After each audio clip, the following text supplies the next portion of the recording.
Hello and welcome dear student, this is Vishal Tiwari on unlock NEET channel. और अभी मैं इस चैनल पे क्या कर रहा हूँ, मैं आपको बताने वाला हूँ कुछ बहुत ही बड़ा सरप्राइज है जो कि आगे ग्रेट टीचर्स के साथ हम धीरे धीरे उसको खोलेंगे एक एक करके। सो यहाँ पे नीट 2021 वाले हैं तो ये वीडियो को देखिए और शेयर भी करिए। 22 वाले 23 वाले देखिए और शेयर भी करिए, क्योंकि आपकी प्रिपरेशन में चार चांद लगाने आ गए हैं हमारे एक great teachers from physics, chemistry and bio. हमारे पास दो बैचेस की अनाउंसमेंट है। उस दो बैचेस में आपको क्या खास मिलने वाला है, कैसे ये एक बहुत बेहतरीन कोचिंग सिस्टम साबित हो सकता है आपके लिए, ये हम डिस्कस करेंगे। तो सबसे पहले मैं इंट्रोड्यूस कराना चाहता हूं आपको।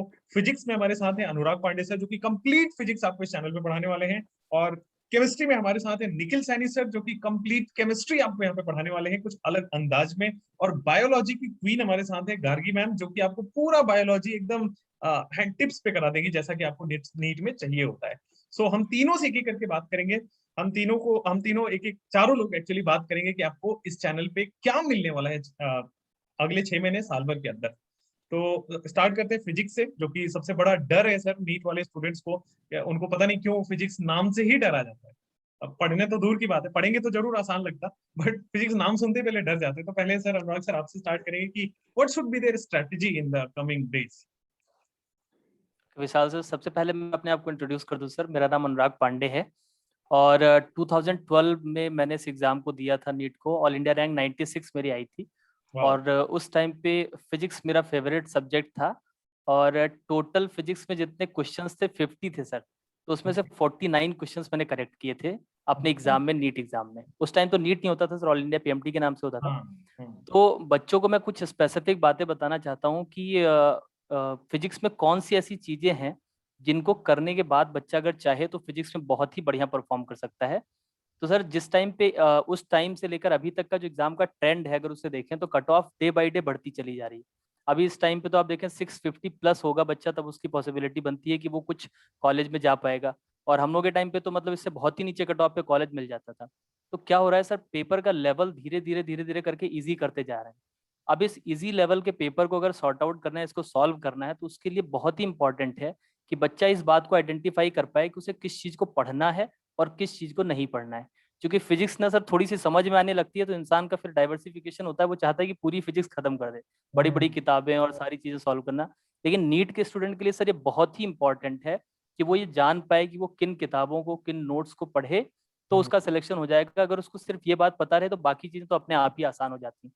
तो मैं अपने एंड से सर जो सबसे बड़ा एफर्ट पुट करने वाला हूँ वो ये है कि मैं बच्चे को ये बता पाऊँ कि बेटा यहाँ से लेकर आप स्टार्ट करो, इन चीज़ों तक पढ़ो और इनको आपको काफ़ी अच्छे से प्रिपेयर करना है। क्योंकि सर अब ब्रेन का एग्जाम नहीं रह गया, now it's exam of spinal cord. आपके रिफ्लेक्स में आंसर होगा तभी आप कर पाओगे। इन बिल्कुल। A short span of 3 hours time आपको फिजिक्स करना, केमिस्ट्री करना, बायो करना, और इन तीनों में सर इतना मतलब चीज़ें आपको रटी होनी चाहिए तभी आपके दिमाग से निकल पाएंगी।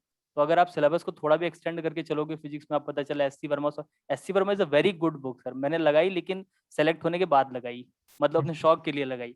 उससे पहले मैंने एस सी वर्मा का नाम भी नहीं सुना था। तो we need to be very specific at this point of time. So my target is only to do this कि बच्चों को मैं ये बता सकूं अपने एक्सपीरियंस से। क्योंकि सर 2011 में मेरे जो मार्क्स फिजिक्स में आए थे 33 क्वेश्चन सही हुए थे। तो इतनी बेकार सिचुएशन से 49 तक मैं एक साल में जो पहुंचा था, मुझे ये पता चला कि हाँ ऐसे नहीं होगा। क्या आप फिजिक्स में करते चले जा रहे हो, थोड़ा सा आपको अच्छा आने लगा तो आपने ये किताब उठा ली, चार दोस्तों के बीच में बैठ गए और हाँ ये क्वेश्चन तुमसे नहीं हो रहा है मुझसे हो जाएगा, जेई वालों से भिड़ने लगे। तो इन चीज़ों से बच्चे को साइड करना है और उसे ये बताना है कि आप किन किन चीज़ों पे फोकस करो तो आपका नीट का एग्जाम तो 100% निकल जाएगा।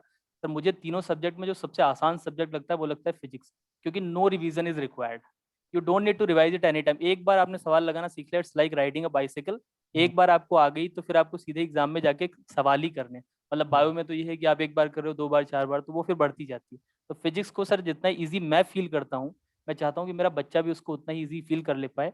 12th और 11th के बैच में जिन चैप्टर्स के साथ मैं स्टार्ट करूंगा, 12th में I begin with current electricity और 11th क्लास में I be beginning with heat unit. अभी मैं तुरंत का तुरंत मैथमेटिक्स सिर पे नहीं रखना चाहता, तो मैं चाहता हूँ पहले आपका 40 नंबर का जो है फिक्स हो जाए तो थोड़ी फीलिंग आने लगे कि हाँ we can do something. Then we will go to the part of mechanics. I will be beginning with heat and thermodynamics. Right right right. तो जैसा कि आपको अनुराग सर ने बताया कि फिजिक्स की जो राइड है वो बड़ा स्मूथ होने वाला है आपका। So let's jump to the chemistry. और केमिस्ट्री में खासकर सुनना भी चाहता हूँ सर से। सर के साथ मैंने काम भी किया है और सर को मैं पर्सनली जानता भी हूँ। सर के कंटेंट एकदम टॉप नॉच होता है और आई पर्सनली एश्योर कि आप लेक्चर्स देखें, आपको खुद पसंद आएंगे। और सर लेट्स स्टार्ट कि आप कैसे बच्चों को यहाँ पे 6 महीने साल भर में कैसे प्रिपेयर करने वाले हैं केमिस्ट्री के पॉइंट ऑफ व्यू से। थैंक यू विशाल सर इतनी ज्यादा तारीफ के लिए। बट यस, केमिस्ट्री जैसे कि अभी अनुराग सर ने बोला, बट स्मार्टली उन्होंने लास्ट में बायो को बोल दिया कि केमिस्ट्री को नहीं बोला कि याद करने का नहीं है। और हमारा एक सिंपल सा मोटो यही है कि sir what I follow is what I feel is कि केमिस्ट्री हम रटवाएंगे नहीं, एंड केमिस्ट्री कभी भी रटने की नहीं है। हमेशा लॉजिक्स होती है, हमेशा आपको अंडरस्टैंडिंग का पॉइंट रहता है, फिर चाहे वो इनऑर्गेनिक क्यों ना। एक बार तो सब सोचते हैं फिजिकल, चलो फिजिक्स या मैथ्स से फॉर्मूला लगा के हो जाती है, बट हमारा मेन इंट्यूशन ये है कि यार ऑर्गेनिक एंड इनऑर्गेनिक भी वैसे होती है। उसी के लिए आई एम हियर कि हम उस केमिस्ट्री को इंटरेस्टिंग बनाएंगे, लॉजिकल बनाएंगे, आपको ट्रिक्स बताएंगे जिससे हर एक चीज ना स्मूथ लाइन वे में चलती है। आपको ऐसा ना लगे आप केमिस्ट्री पढ़ रहे हो। बायो में तो हमें पता है कि प्रॉब्लम होती है, वो गार्गी में हम समझाएंगे, बट जैसे कि अनुराग सर ने कहा फिजिक्स और chemistry it will go hand in hand कि यार आपको एक बार कर लिया हो गया। Obviously inorganic you need some revision with the latest reactions and all, कुछ नाम हल्के फुल्के याद करने पड़ेंगे, बट ज्यादा कुछ नहीं होता। ऑर्गेनिक भी ऐसे जाएगी, फिजिकल भी ऐसे जाएगी, इनऑर्गेनिक भी वैसे जाएगी। मेन फोकस हमारा इस पे रहेगा कि व्हाट वी वांट इज कि हमें टेम्परामेंट डेवलप करें। जब केमिस्ट्री में हम आते हैं तो एक ना वो मूड से आते हैं। और 9th-10th में अगर आप सर आपने फील किया होगा, 10th में जब हमारे पास बच्चा आता है ना, ज्यादातर जगह वो यही सोच के आता है केमिस्ट्री में। सर ये है फर्स्ट डे करता हूँ क्लास में, भाई फेवरेट सब्जेक्ट कौन सा तुम्हारा? और केमिस्ट्री सर आप मानो ना मानो केमिस्ट्री सबसे लास्ट होता है, और हर एक क्लास में होता है। अब हमारा पर्पस क्या होता है एक्चुअली, आई वांट कि वो सबसे नीचे रहे। क्योंकि जब 2 साल के बाद हम उससे पूछे ना कि भाई हम पता कौन सा फेवरेट सब्जेक्ट है, तो फिजिक्स और बायो पीछे रहे। और डॉक्टर्स के लिए बायो थोड़ा मुश्किल है, डॉक्टर्स को हमेशा बायो पसंद होता है, बट नीट एंड अगर जेई पॉइंट ऑफ व्यू से बोले तो हमेशा हम केमिस्ट्री ऊपर उठा लाते हैं। उसका एक सिंपल सा रीजन ये कि बच्चे ना बाद में रियलाइज करते हैं ये चीज कि आपका क्या कहते हैं केमिस्ट्री आसान था और फिजिक्स और मैथ्स रिलेटिवली और बायो भी रिलेटिवली हल्के मुश्किल थे। आपने शायद सर ये चीज तो मान रहे होंगे कि पहला चैप्टर हम मोल से स्टार्ट करते हैं, और मोल चैप्टर रिलेटिवली बच्चे डरते हैं उससे। और फिजिक्स और वहां पे क्या होता है, वहां पे आसान चैप्टर स्टार्ट होते हैं, और वहां पे बच्चा ना हमसे दूर होना स्टार्ट होता है स्टार्टिंग से। फिर वहां पे हम लोग करते हैं कि नहीं यार तुम अभी रियलाइज कर रहे हो थोड़े टाइम में कि केमिस्ट्री तुम्हारा बेस्ट फ्रेंड है, बाकी सब्जेक्ट से तुम्हें रुलाएंगे बाद में जाके, बट हम केमिस्ट्री को उसी तरह बनाएंगे it will be best friend for you and it will be the source of maximum marks. ताकि रैंक अगर कल को आपको नीट में टॉप में लाना है तो you would have to score 180 out of 180। और आज के टाइम पे आप अगर आप बच्चे भी देखें और सब लोग भी देखें, जेई में तक, जेई मेंस तक केमिस्ट्री एनसीईआरटी से उठ के आ रहा है। नीट तो बहुत टाइम से हम लोग बोलते आ रहे हैं, बायो में भी एंड केमिस्ट्री में भी, दोनों में you have to follow neat as your Bible, Gita, anything जो आप मानते हो उस तरह से मानोगे तो chemistry would be on top. And उसीलिए we will be introducing NCERT decoder as well बहुत जल्दी। तो yes, thank you Vishal sir. अब आते हैं कि जैसे हमने फिजिक्स और केमिस्ट्री की बात की, मैंने थोड़ा बायो को ज्यादा टाइम देना चाहिए क्योंकि डबल मार्क्स है इसमें, डबल फिजिक्स और केमिस्ट्री मिला दे तो फिर बायो की इक्विवेलेंट हो जाता है। तो नीट में हमें क्या होता है, बच्चों का सिलेक्शन ही चाहिए, तो केवल फिजिक्स से नहीं होगा, केवल केमिस्ट्री से नहीं होगा, केवल बायो से भी नहीं होगा। लेकिन बायो में क्या है, एक्स्ट्रा एफर्ट्स डालने पड़ेंगे क्योंकि 90 क्वेश्चन है, जितने फिजिक्स केमिस्ट्री मिला के है उतने बायो में है। अब बायो एक ऐसा सब्जेक्ट है जो हर बायो के स्टूडेंट्स का, हर मेडिकल देने वाले स्टूडेंट्स का स्ट्रॉन्ग होना ही चाहिए, मतलब इसके बिना you can not move forward. तो अगर सिलेक्शन करवाना है, अगर थोड़ा मतलब चाहते हो क्वालिफाई करना है एटलीस्ट, तो बायो तो चाहिए। केमिस्ट्री क्या होता है, आपको थोड़ा सा आगे बढ़ा देता है, chemistry will push you forward and physics will give you a rank, right. ये तीनों सब्जेक्ट का अपना अपना रोल होता है। बायो से सिलेक्ट हो जाओ, केमिस्ट्री से थोड़ा आगे पुश मिल जाता है, और फिजिक्स से रैंक मिल जाती है, सिंगल डबल ट्रिपल डिजिट जो रैंक बनती है वो फिजिक्स देता है। तो अब बायो पे मूव करते हैं। तो मैम बायो में हम लोग क्या स्ट्रेटजी रखेंगे और बायो में ऐसा क्या करेंगे, everything will be on tips. Let's start ma'am. Hello everybody, I am doctor Gargi Singh, I am a PhD in mycology, और मैंने 5 साल तक रिसर्च भी करा है, और उस रिसर्च के टाइम पे मैंने 3 नए फंगस भी डिस्कवर करे हैं। तो यस, दैट्स अबाउट मी, मेरा बैकग्राउंड, और मैं पिछले 5 साल से पढ़ा भी रही हूँ। तो यस, अभी मुझे जैसे विशाल सर ने बोला, बायो आपका is going to save your life, that's going to be your life saviour. And yes, there is no debate कि जो हमारे स्टूडेंट्स नीट के लिए प्रिपेयर कर रहे हैं उनका फेवरेट सब्जेक्ट बायो ही होता है, because they feel very very comfortable in this. And at the same time comfortable feel करते हैं, बट उसके साथ ही उनको प्रॉब्लम भी आती है, बिकॉज हमने बायो को कैसे ग्लैमराइज कर दिया, कैसे पॉपुलराइज कर दिया कि रट्टा है, बस रट्टा है। No, there are only few topics जहां पर रट्टा है my dear students, बाकी सब bio is very very logical, बहुत अच्छे फैक्ट्स है, इवोल्यूशन से आप रिलेट कर सकते हो। एंड इतना मजा आता है उसको जब इवोल्यूशन से मैं रिलेट करती हूँ ना, almost every chapter you can relate every chapter with evolution and you will see कि रट्टा सारा बायो रट्टा नहीं है। आई अग्री, एक दो हमारे कुछ चैप्टर्स हैं जिसमें थोड़ा थोड़ा पार्ट रट्टा है, उसके लिए भी ट्रिक्स आएंगे आपके पास, ठीक है, I come up with tricks, so you don't need to worry about that रट्टा वाला part, but I can assure you 80% bio आपका रहेगा लॉजिक के बेस पे। मैं आपको हर एक चीज का why and how बताने वाली हूँ, क्यों हो रहा है, किस लिए हो रहा है, इसको हम रिलेट करेंगे एवोल्यूशन में। that's my that's why bio is my favorite subject, कि मैं हर एक चीज का, मोस्ट ऑफ द चीजों का लॉजिक बता सकती हूँ आपको। पहली बात। दूसरी बात, we were just talking about strategy, क्या स्ट्रैटेजी रहना चाहिए नीट के स्टूडेंट्स को अगर उनको बायो में एस करना है। हमें पहले तो पता होना चाहिए कि क्या पढ़ना है, दूसरी जो सबसे जरूरी बात है कि क्या नहीं पढ़ना है, that is like the most important thing. Yes, I agree my dear student कि हमारा जो बेस है, हमारा जिसके ऊपर बेस्ड है ये नीट का एग्जाम, नीट के ऊपर, सॉरी एनसीईआरटी के ऊपर बेस्ड है, राइट, एनसीईआरटी के ऊपर बेस्ड है। 90% क्वेश्चन पक्का एनसीईआरटी से आने वाले हैं, but we also have to prepare ourselves for the 10% questions. वो कैसे प्रिपेयर करेंगे, वो हम लोग तुम्हारा प्रिपेयर कराएंगे। You don't have to refer to any book, आपको किसी बुक को रेफर करने की जरूरत नहीं है, we are here for you. PYQs तुम्हारे प्रैक्टिस कराने वाले हैं, that is something so many students they miss out on this thing. कि आप एक बार बताइए, वॉर पे जा रहे हो, ठीक है, तुम्हें सोल्जर हो तुम, और तुम्हारी अगर हम प्रैक्टिस नहीं कराते हैं, तुम्हें अगर हम उस तरह का सिचुएशन नहीं देते हैं, ठीक है, तुम्हें बोल भी जाओ लड़ो जाके, हाँ पाकिस्तान से लड़ो जाके, चाइना से लड़ो जाके, करोगे तुम अच्छा परफॉर्म करोगे? नहीं। तो this is the difference between a topper and an average student, ये डिफरेंस है। तुम्हें पहले हम प्रिपेयर कराएंगे, टेस्ट सीरीज कराएंगे बहुत अच्छे से, पीवाईक्यूज में प्रैक्टिस कराने वाली हूँ, बिकॉज दैट्स द मोस्ट अगर कोई मुझसे पूछे ना एक टिप बता दो मैम मुझे नीट क्लियर करना है, that's the one tip, that's the one golden tip that I would give to every NEET aspirant, that is regularly practice करो PYQs, regularly practice करो PYQs। तो वो होने वाला है, राइट, तुम्हारा बैटलफील्ड में जाने से पहले तुम्हारा बिल्कुल अच्छा प्रिपरेशन कराने वाले हैं। एनसीईआरटी तुम्हें लाइन बाय लाइन में डिकोड कराने वाली हूँ, हर एक लाइन से कैसे क्वेश्चन बन सकते हैं, किस तरह के क्वेश्चन बन सकते हैं। Okay, so you don't have to worry, कोई बुक लेने की जरूरत नहीं है, we are your book, okay, हम तुम्हारी बुक बनने वाले हैं। एंड एक और बात सर, एक और बात अगर आप मुझे अलाउ करें तो, दैट इज कि जब कोई बैच शुरू होता है ना, we are very very full of energy, बहुत पॉजिटिव होते हैं, नया बैच शुरू होने वाला है, यस। उसके बाद कुछ दिन के बाद ही इधर उधर you have to be very very consistent. अगर आपने 3 टीचर्स को पकड़ लिया है ना, तो उनके साथ रहना पड़ेगा, नहीं तो गड़बड़ हो जाएगी। ओके, यहाँ सब लोग बहुत एक्सपर्ट है अपनी अपनी फील्ड में, उन्हें पता है। एंड एक और बात, कोई भी टीचर ऐसा तो नहीं करेगा ना कि अपने स्टूडेंट को कुछ गलत बताएगा या फिर वो नहीं चाहेगा कि उसका एडमिशन ना हो। हम तो कुछ भी करेंगे कि तुम्हारा एडमिशन हो। तो just keep on keep following us, बिल्कुल कंसिस्टेंट है ना। This is a game of being consistent. NEET ना, दिमाग से ज्यादा मैं बोलूं, कंसिस्टेंट जो रहेगा ना, कछुआ इसमें जीतने वाला है, खरगोश नहीं जीतने वाला है इसमें। और मैं तो वैसे भी वहां पर भी नहीं जीता था, तो यहाँ पर भी नहीं जीतने वाला है। You have to keep that in your mind, ठीक है। एंड रेस्ट तो we will be starting our courses from today only, तो आपको पता चल जाएगा, यू विल सी कि क्या डिफरेंस हम लेकर आने वाले हैं। तो अभी बच्चों मैं इसमें और ऐड कर दूं, जैसे कि ग्रेट टीचर्स ने बताया अपने अपने सब्जेक्ट्स के बारे में बहुत, अब शॉर्ट में मैं आपको बताना चाहता हूँ। यहाँ पे 2 बैचेस आ रही हैं आपको, एक क्लास 11th की चैप्टर्स को कवर करेंगे और एक बैच जो है वो क्लास 12th की बैचेस को कवर करेंगे। अगर आप क्लास 11th में हैं, 10th 11th जस्ट आए हैं, तो आपको निर्माण बैच फॉलो करना है, right. There is a batch called Nirmaan, जो कि क्लास 11th वाले स्टूडेंट्स, और उसमें 11th के चैप्टर्स चलेंगे, physics, chemistry, complete bio.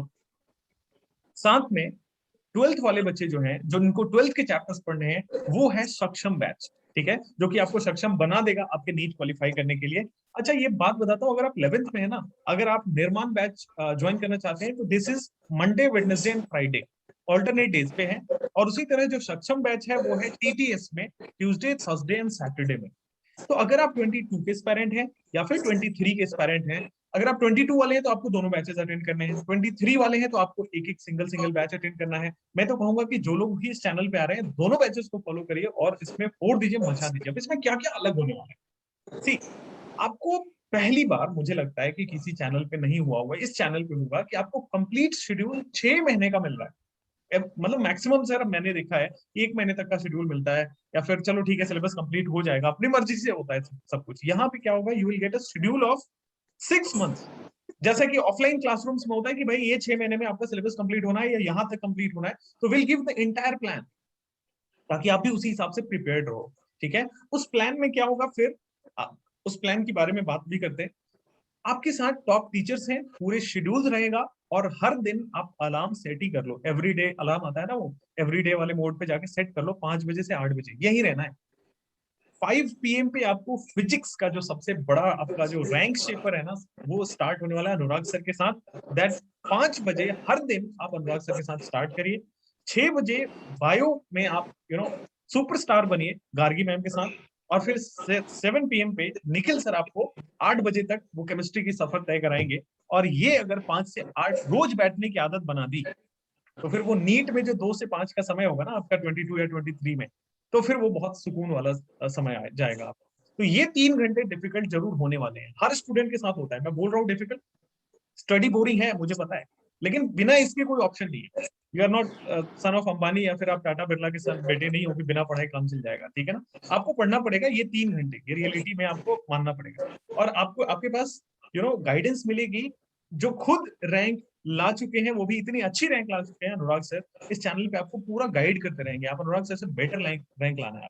This should be the competition, right. आपको गार्गी मैम से ज्यादा बायोलॉजी आना चाहिए, this should be the competition. आपको निखिल सर से सीख के निखिल सर से आगे इनसे तेज केमिस्ट्री के क्वेश्चन करना चाहिए, this should be the competition. और ये 5 से 8 में संभव है if you follow it regularly for 6 month और 7 मंथ और 8 मंथ, जितने में भी सिलेबस कंप्लीट होने वाला है। दोस्त इतना ही नहीं, अब ये सब चीजें तो है ही, आपको हर क्लास के बाद नोट्स मिलेगी, और वो नोट्स को आपको संभाल के रखना है। जो भी तिजोरी में आप रखना चाहते हो वहां पे संभाल के रखो, क्योंकि वो बहुत ही प्राइसलेस नोट्स है। उसके बाद हर चैप्टर की डीपीपीज मिलेंगे आपको। मतलब मान लीजिए आप सेशन किए और केवल थ्योरी पढ़ के थोड़ी ना कुछ होना है, क्यों Anurag sir, I am right. Chemistry में राइट, मतलब फिजिक्स में बात करें, केमिस्ट्री में बात करें, इनफैक्ट बायो की बात करें, तो केवल पढ़ के पढ़ाने में क्या होता है ना, टीचर का एफर्ट लगता है, स्टूडेंट का एफर्ट लगता है। आप तो सुन रहे हो, हम बोलते हैं, हम प्रिपेयर करके आते हैं, हम आपको पढ़ाते हैं, उसमें आपका एफर्ट नहीं लगा। तो स्टूडेंट का एफर्ट ये हुआ कि पढ़ लिया 1 घंटे, फिर उस पर बेस्ड 20-25 सवाल कर लिए, और वो सवाल गिने चुने सवाल होने चाहिए, जिस तरह के सवाल आते हैं नीट में। ये नहीं कि किसी भी बुक को उठाया और करने लग गए, that will not work. It should be research. वो रिसर्च क्वेश्चंस आपको मिलेंगे इन्हीं ग्रेट टीचर्स के द्वारा। उसके बाद आपको पता है, क्लासरूम कोर्स की तरह पूरे शेड्यूल हम दे रहे हैं, क्लासरूम कोर्स की तरह। यहाँ पे हर चैप्टर खत्म होने के बाद you will have to pass through a test, ताकि आपको पता तो चले कि आपने जो पढ़ा है वो कितना काम आ रहा है। सो एक टेस्ट भी होगा। उसके बाद आपको मैं बता दूं, टॉप टीचर्स मिल ही रहे हैं, टेस्ट मिल ही रहा है, रिवीजन हो ही रहा है। खास बात, जैसा कि आपने ट्रेंड देखा है 2018, 2019, 2020 में एनसीईआरटी के लाइन से क्वेश्चन आ रहे हैं। इनफैक्ट मैं अनुराग सर से जरूर जानना चाहूंगा कि पहले फिजिक्स और आपके फिजिक्स में क्या एनसीईआरटी पे फिजिक्स शिफ्ट हो चुका है, या फिर 80% तो मुझे ऐसा आइडिया है कि हो ही चुका है। नहीं सर, फिजिक्स में एनसीईआरटी उतना इम्पोर्टेंस नहीं रखता है। हाँ, मैं अपना तब के पेपर और अब के पेपर में देखूं तो बायो और केमिस्ट्री में तो सर एनसीईआरटी इज पूरा मदर बुक, कंप्लीट, उसके बिना तो कुछ हो ही नहीं सकता, एकदम कंप्लीट, कंप्लीट है। यस लेकिन यस, फिजिक्स में सर आपको क्वेश्चंस जो सेलेक्टिव क्वेश्चन है वही करने पड़ेंगे। वही करेंगे, और राइट। सेलेक्टिव क्वेश्चन का मतलब एक लिमिटेड अमाउंट ऑफ क्वेश्चन है, आप उतने को 1 बार करें, 2 बार करें, 10 बार करें, इतनी बार करें कि आप बेहोश भी हो तब भी आपको आंसर आ जाए उसका। हाँ, अभी इसमें तो क्या है, सिलेक्शन मैंने हो जाएगा इस मैंने टाइम। सुना है, मैंने फिजिक्स वाले टीचर से खासकर सुना है कि फिजिक्स की जो एनसीईआरटी है ना, वो एक स्टंट है। लेकिन उसको क्या होता है ना, एक्सपर्ट गाइडलाइंस के अंडर परफॉर्म करना होता है। आप बिल्कुल बिल्कुल समझते हैं, वो एक बिल्कुल स्टंट है, लेकिन अगर आप खुद करोगे तो आप यू विल बी इंजर्ड। तो इसलिए आपको एक बिल्कुल एक्सपर्ट की गाइडेंस जरूर चाहिए होता है एनसीईआरटी में। तो वो एनसीईआरटी के जो एक्सपर्ट हैं, वो एनसीईआरटी गाइडेंस जो आपको मिलेगी, एक्सपर्ट गाइडेंस मिलेगी, वो अनुराग सर के अंडर आपको करना है। बायो तो एनसीईआरटी करनी ही करनी है, वो मैम कराएंगी भी यहाँ पे। केमिस्ट्री में आपको एनसीईआरटी करना ही करना है, जो कि सर यहाँ पे कराएंगे ही सही। ठीक है, तो और कुछ ऐड करना चाहते हैं इसमें अपन, स्टार्टिंग विद बायो? और सर वही है, मतलब मेरा तो वही रहेगा कि हम आपने तो वैसे सब कुछ बता ही दिया, that the best thing about this channel, those who are coming to this channel, is that कि आपका एक छोटा सा पोर्शन हमारा होगा हफ्ते या 2 हफ्ते के बाद, हमारे 2-3 चैप्टर जैसे खत्म हुए तो हम उसका एक टेस्ट रखने वाले हैं। बिल्कुल। ओके, फिजिक्स, केमिस्ट्री, बायो, उसका एक टेस्ट रखने वाले हैं। This is something that I would say is very very new right. To any channel. और इससे एकदम से आपका 2-3 हफ्ते के बाद यू गेट टू जज योरसेल्फ कि मुझे और कितना मेहनत करने की जरूरत है। राइट। आपको देखो अभी 2 महीने रह गया नीट 21 के लिए, उनको पूछो एंड वो लोग कितना अभी घबराए हुए हैं कि क्या करें, तो हम आपको शुरू से ट्रेन करने वाले हैं। ये थोड़ा थोड़ा आपको उस तरह का माहौल शुरू से मिलने वाला है कि टेस्ट दे के आपको उस तरह का कि आप एग्जामिनेशन हॉल में बैठे हैं, किस तरह से आपके ऊपर प्रेशर आता है, किस तरह से उस टाइम पे आपके क्वेश्चन गलत कर जाते हैं, even though you know the questions, okay, you know the answer गलत हो जाते हैं। So that is something which I feel is very very new and is going to help you score more in NEET. तुम्हारा हाथ अभी पकड़ा और medical college तक ही लेके जाने वाले हैं, तुम वहीं छोड़ने वाले हैं। Right right. तो गोइंग विद केमिस्ट्री, अभी केमिस्ट्री में कैसे करेंगे, कुछ ऐड करना है? सर एक छोटी सी वो है, क्या कहते हैं, आई थिंक ये डायलॉग है, आई थिंक बहुत पुराना कोटेशन भी है कि मुझे उस बंदे से डर नहीं लगता जिसने 10,000 किक्स प्रैक्टिस की है, मुझे उस बंदे से डर लगता है जिसने एक किक को 10,000 बार प्रैक्टिस किया। And I think this is something which we should follow in your preparations as well, कि हम लोग क्या करते हैं इस टाइम पे भी, कभी किसका वीडियो आया होगा, कभी किसका वीडियो होगा, 10 लोगों के अलग-अलग वीडियोस, 10 लोगों की अलग-अलग रिकमेंडेशंस होती हैं, ये बुक कर लो, वो बुक कर लो, ऐसे कर लो, वैसे कर लो। टीचर आपके साथ वो है जिन्होंने ये सारी बुक्स की हुई है, आपके पास टाइम नहीं है सारी बुक्स करने, आपके पास लिमिटेड 2 साल है। उस 2 साल में how you are getting the best out of each books, वो आप टीचर्स पे छोड़ो। टीचर्स कोई चीज बोल रही हैं उनको फॉलो कीजिए, वो आपको डीपीपीज अगर बना के देते हैं तो they are following the best books, उनसे बेस्ट क्वेश्चन उठा के दे आर गिविंग। तो आप टीचर्स के ऊपर छोड़ दो क्वेश्चंस का, बुक्स का recommendation, and just follow them blindly. और वही वाली बात है जैसे गार्गी मैम ने भी कहा, it's not a sprint, it's a marathon. तो हम मैराथन की तरह से प्रिपरेशन करेंगे ऐसा। और ये बहुत ज्यादा होता है, जैसे होता है कि स्टार्टिंग में बहुत जोश होता है, तो ये भी कर देंगे, वो भी कर दूं। मैंने देखा बच्चे पहले दिन सर विशाल को बताता हूँ कि हम केमिस्ट्री में ना हमारे बाकी लोगों के लिए there is Awasthi, there is Atkins, पहले दिन उठा के एटकिंस ले आएंगे और बोलेंगे सर ये पढ़नी है, बट खोलते हैं फिर गोल होते हैं, फिर कभी क्लास में नहीं देखते हैं। तो वो वाली चीज ना करते हुए जस्ट मेक श्योर कि आप एक पाथ भी फॉलो कीजिए, make a time table, not daily वाला, हफ्ते 10 दिन 15 दिन का टाइम टेबल बना के जस्ट ट्राई टू स्टिक। तो जैसे चेंजेस करते रहो और 2 साल के बाद you will see the results, obviously आप ऊपर रहोगे अगर आप उसको फॉलो कर रहे हो। राइट। और Anurag sir, then ending with you now. ये जो एग्जाम चल रहा है के record, I think there is some issue or what with Anurag sir? Yeah.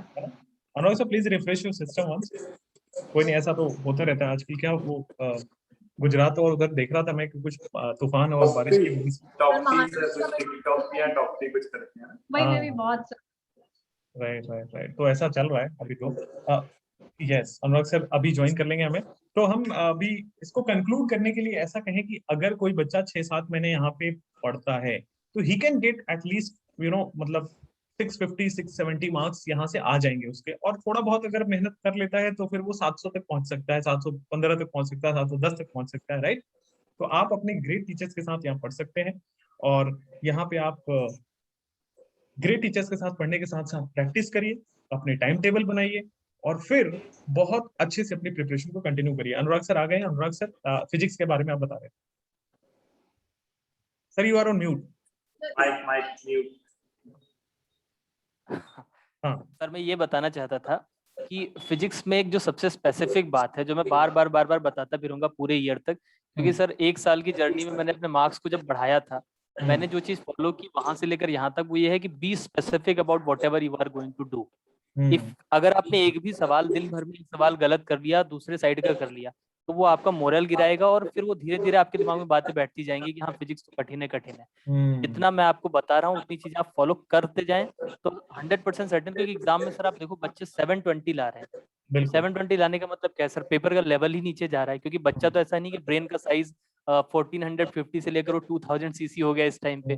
तो पेपर इज गोइंग डाउन, तो what we need to be specific. और जो 3 घंटे में बैठने में सर नाम का गोला गलत भराते थे सर, उसमें जो OMR फिल करनी रहती थी, तो इतना प्रेशर वहां पे रहता है एग्जाम टाइम में, वहां पे आप जो छोटी छोटी बातें, छोटी इन्फॉर्मेशन है, उसको सही से रिप्रेजेंट कर पाए, that's much more than needed probably. तो यही काम मैं बार बार रिमाइंड कराता रहूंगा कि भाई ये ना कर, ये ना कर, ये वाला कर ले, ये वाला कर ले, दिस इज माय जॉब। और साथ में जो स्पेसिफिक कुछ फॉर्मूले, कुछ ट्रिक है, वो सारी चीजें बता के याद कराना कंप्लीटली और रेडी रखना एग्जाम के लिए, ताकि आप एग्जाम से पहले कंफर्टेबल हो जाए। That I will be doing. बिल्कुल।